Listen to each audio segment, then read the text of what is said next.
Strengthened by Angels, Ivan, 18-year-old USSR, 1970. Although he had been there before, Private Ivan knew what awaited him at the major's office. The communists were endlessly calling him to headquarters for talks, trying to re-educate him, to talk him out of his faith in God. And if you're religious, I'm sorry, but this speaks volumes, and I feel like you need to listen to this. Okay? I know I might have created shorts out of this, but I'm fine with that.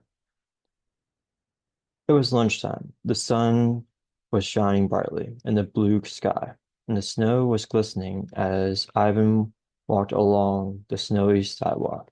He praised God for this time alone, time to sing and pray. The morning was so bright that at first Ivan didn't notice. Suddenly, his eye, a bright star began to fall from heaven, like a comet. It came closer and became bigger and bigger. He looked up to see an angel above him, bright and powerful. Ivan's heart was filled with joy and fear. The angel did not descend all the way to earth, but hovered about 200 yards above the ground. He walked in the air above Ivan, as though walking along the same road. Then the angel spoke. Ivan, go. Don't be afraid. I'm with you. Ivan couldn't speak, but his joy was like a fire within him. Somehow he made it to to Major's office and knocked quietly on the door. The major head of the political directive committee looked up as a young soldier entered. Ivan had been interrogated again and again by many others and had never backed. Still, Major was certain he could solve this problem. Ivan, you don't look like a pure pupil to me. Why are you not learning the correct answers? He asked. Sometimes, this is Ivan. Sometimes there is a difference between the correct answers and the true ones, Ivan answered. Sometimes God does not permit me to give correct answers. So God talks to you. Who is this God of yours? As soon as he asked the question, the major regretted it. Ivan leaned forward in his chair, his face glowing with joy at the opportunity to share his faith. Sir, he is the one who created all the universe. He greatly loves man and sent his son.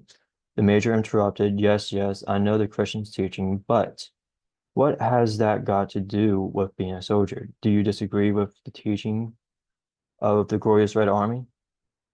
But you do not accept the principles of scientific atheism upon which is based our entire Soviet state and the military power of the army. I can accept what I know to be untrue. Everything else I can gladly accept. Ivan, no one can prove the existence of God. Even priests and pastors agree on that. Sir, they may speak about not being able to prove God, but there is no question about knowing him. He is with me now in this room before I came here. He sent an angel to encourage me. The major stared intently at Ivan.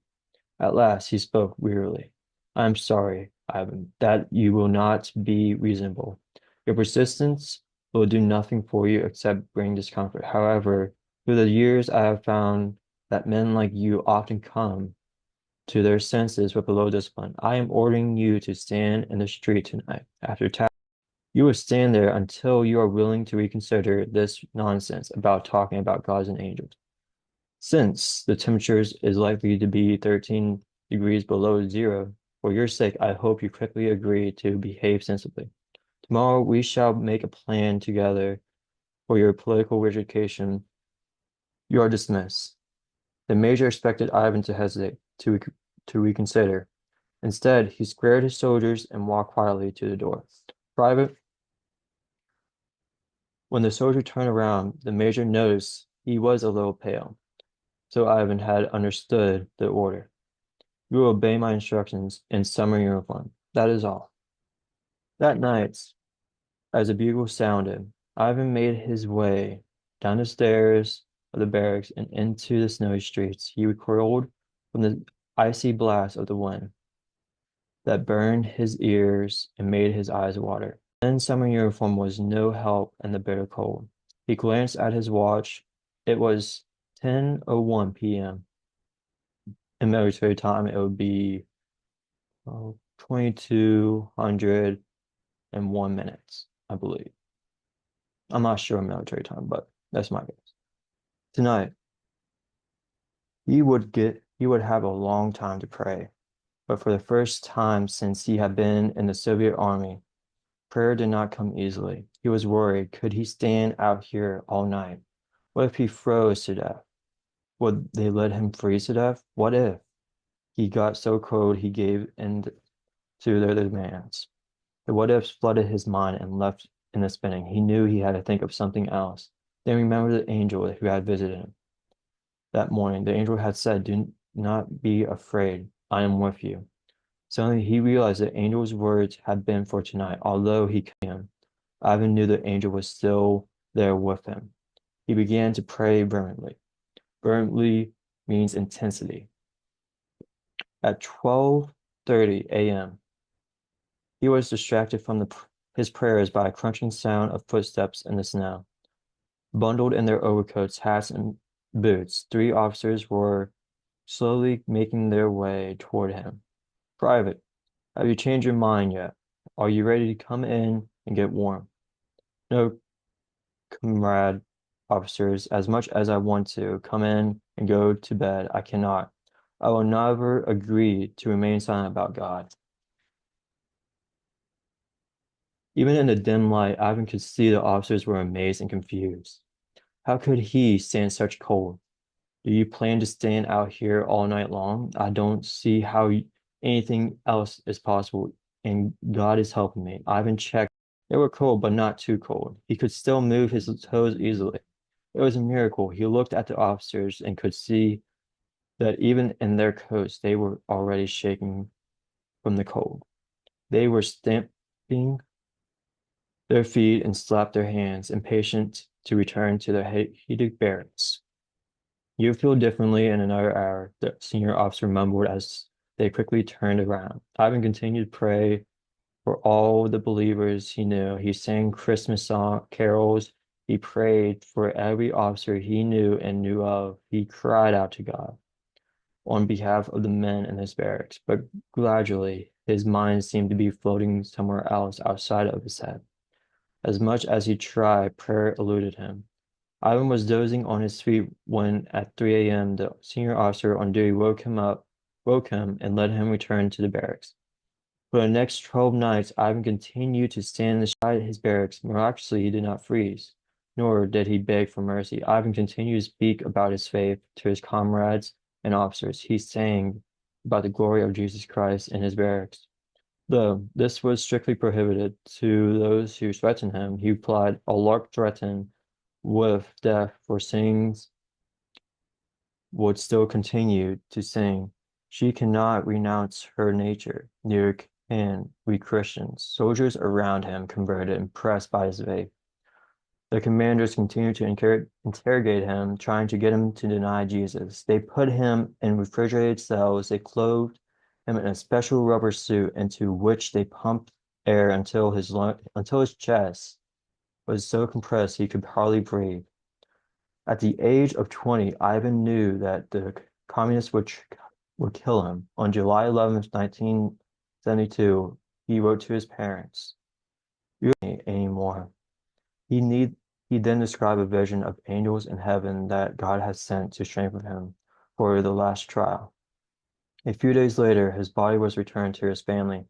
It showed that he had been stabbed 6 times around the heart. He had wounds on his head and around the mouth.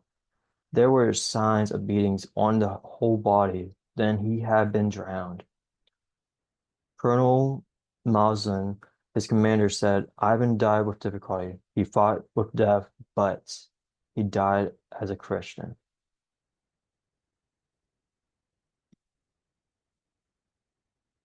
Imagine that, soldier. He stood out there when temperatures were below zero for hours in a summer suit, summer uniform. It's like, how do I explain it? It's like wearing shorts and a short sleeve shirt in 32-degree temperature with wind blowing on you, like heavy winds and rain, hail, everything. God can win through a lot, but yet he still had faith in his God. Imagine his comrades, his officers, commander, everything, seen this, and they were just amazed, confused. I'm surprised, like, to be honest, he didn't even freeze. But yet, those three officers that were on duty were in their big coats and shivering. That tells you that really God is there. You just gotta seek him. But understand his faith, his belief. He believed in God that he will be there for him. He was putting refrigerator cells. I pretty much know that refrigerator cells can go really down in temperature. And sure, you can bumble. I mean, I'm not really sure how much, but I'm pretty sure it can get cold very fast. And being in a compressed suit, it's like I remember once I found out like an anaconda can squeeze up to like 200, like it's like having like a bus on your chest. Imagine that on your chest, like that's insane. But yet he died because I'm not sure if because of soldiers, his officers, or anything like that, but understood, understand. He believed in God. It's like I read it to my grandma. Like she was amazed as well as I was. And if you liked it, like I'm pretty sure you'll like it when you hear it.